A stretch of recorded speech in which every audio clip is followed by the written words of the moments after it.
भक्ति धारा सबका कल्याण हो। आप देख रहे हैं एच सीरीज भक्ति धारा। श्री राम श्रोताओं, आज आपको मैं गरुड़ पुराण के अंतर्गत महाभारत की कथा एवं बुद्ध आदि अवतारों की कथा का वर्णन कर रहा हूं, तो सुनो। श्री ब्रह्मा जी ने कहा, अब मैं महाभारत के युद्ध की कथा का वर्णन करूंगा जो पृथ्वी पर बढ़े हुए अत्याचार के भार को उतारने के लिए हुआ था, जिसकी योजना युधिष्ठिर आदि पांडवों की रक्षा के लिए तत्पर कृष्ण ने स्वयं की थी। भगवान विष्णु के नाभि कमल से ब्रह्मा की उत्पत्ति हुई। ब्रह्मा से अत्रि और अत्रि से सोम, सोम से बुद्ध हुए। बुद्ध ने इला नामक अपनी पत्नी से उर्वा को उत्पन्न किया। उर्वा से आयु, आयु से ययाति और ययाति के वंश में भरत, कुरु एवं संतान हुए। राजा शांतनु की पत्नी गंगा से भीष्म हुए और भीष्म सर्वगुण संपन्न तथा ब्रह्म विद्या के प्रांगण विद्वान थे। संतनु की सत्यवती नामक एक दूसरी पत्नी थी। उस पत्नी के दो पुत्र हुए जिनका नाम था चित्रांगद एवं विचित्र वीर्य था। चित्रांगद नाम वाले गंधर्व के द्वारा युद्ध में चित्रांगद मार डाला गया। विचित्र वीर्य का विवाह काशी राज की पुत्री अंबिका एवं अंबालिका के साथ हुआ। विचित्र वीर्य भी निसंतान ही मर गए थे। अतः व्यास से उनके दो क्षेत्र पुत्रों एवं अंबिका के गर्भ से दशराष्ट्र, अंबालिका के गर्भ से पांडु का जन्म हुआ। उन्हीं व्यास के द्वारा दासी के गर्भ से विदुर का जन्म हुआ।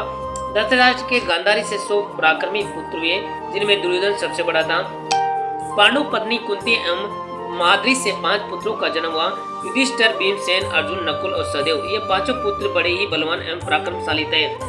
देववत शास्त्र कौरव एवं पांडवों में वेर भाव उत्पन्न हो गया। उद्धत स्वभाव वाले दुर्योधन द्वारा पांडव जन बहुत ही सताए गए। लाक्षागृह में उन्हें विश्वासघात से जलाया गया, किंतु वे अपनी बुद्धिमत्ता से बच गए। उसके बाद उन लोगों ने एक चक्रा नामक पुरी में जाकर एक ब्राह्मण के घर में शरण ली। वहां रहते हुए उन सभी ने बक नामक राक्षस का संहार किया तथा पांचाल नगर में रह रहे द्रौपदी के स्वयंवर को जानकर वे सभी वहां पहुंचे। वहां अपने पराक्रम का परिचय देकर उन पांडवों ने द्रौपदी के पत्नी के रूप में प्राप्त किया। इसके बाद द्रोणाचार्य भीष्म की अनुमति से धृतराष्ट्र ने पांडवों को अपने पास बुलाया और आधा राज्य उन्हें दे दिया। आधा राज्य प्राप्त करने के पश्चात इंद्रप्रस्थ नामक एक सुंदर नगरी में रहकर वे राज्य करने लगे। उन तपस्वी पांडवों ने वहां पर एक सभा मंडल निर्माण करके राजसूयक का अनुष्ठान किया। तत्पश्चात मुरारी भगवान वासुदेव की अनुमति से ही द्वारकापुरी में जाकर अर्जुन ने उनकी बहन सुभद्रा का पाणी ग्रहण किया। उन्हें अग्निदेव से नंदी घोष नामक दिव्य रथ, तीनों लोकों में प्रसिद्ध गांडीव नामक श्रेष्ठतम दिव्य धनुष, अविनाशी बाण तथा अभेद कवच प्राप्त हुआ।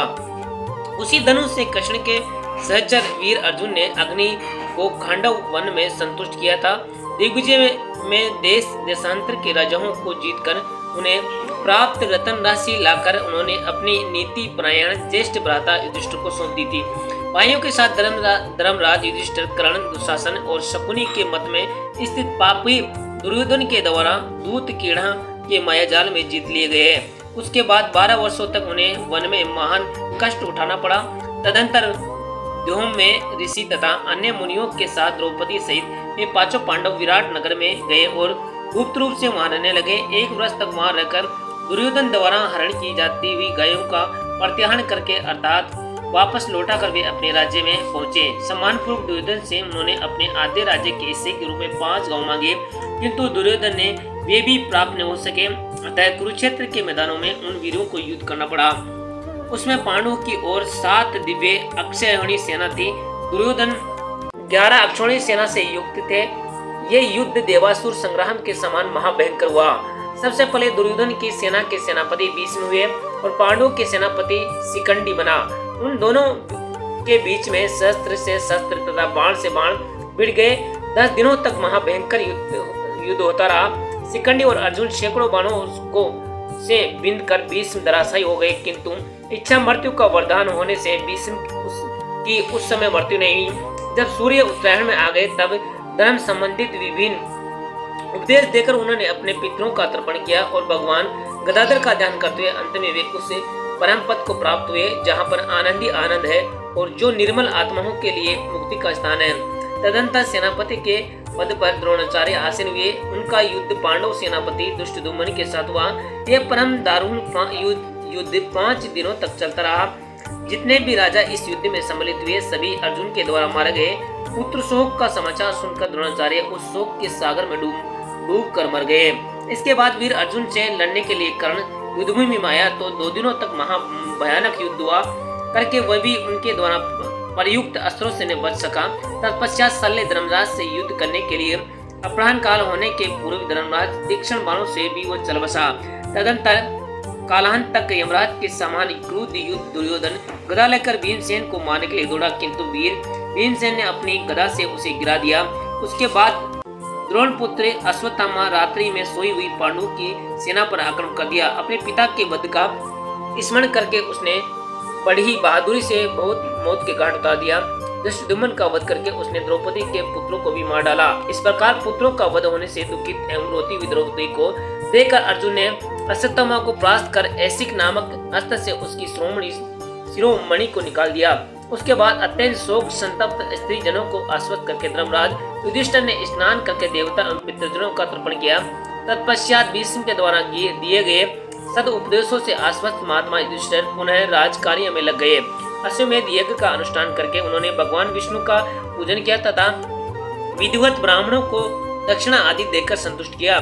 सामे के पेट से निकले हुए मूसल के द्वारा यदुवंशियों के विनाश का समाचार सुनकर उन्होंने राज्य सिंहासन पर अभिमन्यु के पुत्र परीक्षित को बैठाकर भीम आदि अपने सभी भाइयों विष्णु सहस्त्रनाम का जप करते हुए सोम भी सुरग का मार्ग अनुगमन किया। वासुदेव कृष्ण असुरों को दोमेहित करने के लिए युद्ध रूप में अवतरित हुए। अब वे कल्कि होकर फिर संबल ग्राम में अवतार लेंगे और घोड़े पर सवार होकर वे संसार के सभी विदित धर्मियों को विनाश करेंगे।